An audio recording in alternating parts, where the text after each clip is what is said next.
Uy! Dito na pala kayo ah! Uy! Uy! Jester! Gising! Gising! Gising! Jester! Jester! Uy! Jester! Uy, Jester! Kailan dito? Para sa promotion ko! Wow! Wow! Lakas naman! Ano meron? Meron. Ito na-promote. Dahil sa ITIL mga uy. Michael? Ano yun? Yung ITIL, it's a practice of service management.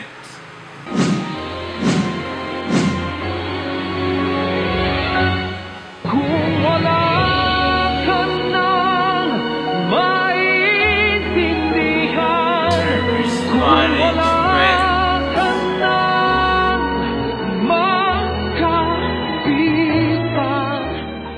Ba talaga yun? Ha? Bigyan mo naman. Ha?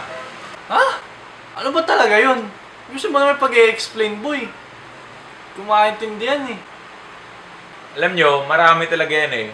Pero para mas maintindihan nyo, explain ko na lang na may kasama example. Kaso yung ano lang, 5 core processes lang.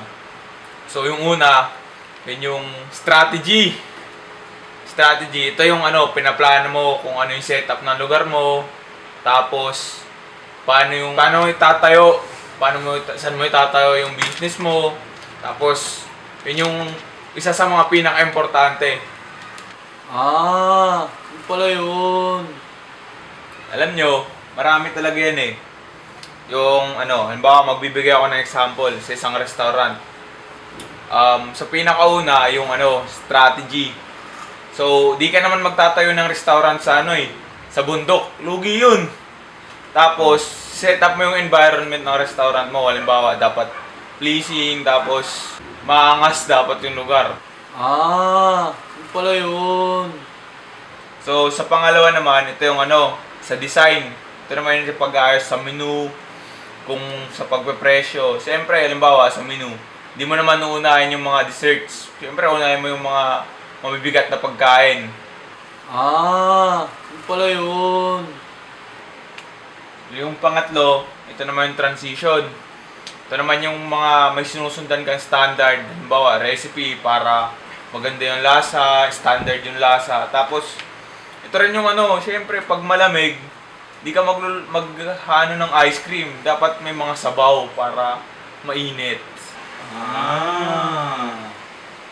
So, yung pangapat naman, ito yung operation.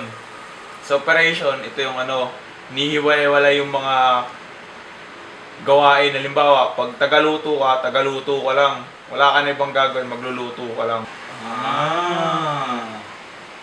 So, sa panghuli, ito naman yung CSI. CSI, inuulit lang yung mga nangyayari. Dito nyo ini-improve yung mga process, nagdadagdag kayo ng bago.